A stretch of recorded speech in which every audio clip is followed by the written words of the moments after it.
Oh, guys, ito yung nilinis ko kanina, oh. Oh, tignan mo, ang linis-linis yung tubig, oh. Tignan mo yung ano, tubig niya, ang linis-linis. Talagang nilinis ko to ng asin at saka suka. Ngayon, tinanggal ko na yung tubig niya kanina.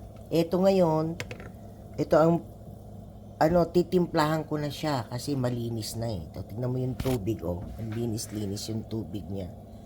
Oh, ayan.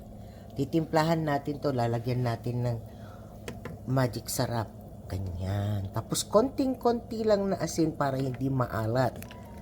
Ayan. Tapos saka ko, pagka malambot na ito, guys, ayan o. Pagka malambot na yan, saka ko naman lalagyan ngayon ng mga timpla, ganyan. Para pagluto ko ng air fryer, ayan na. Kita nyo, guys? Ayan.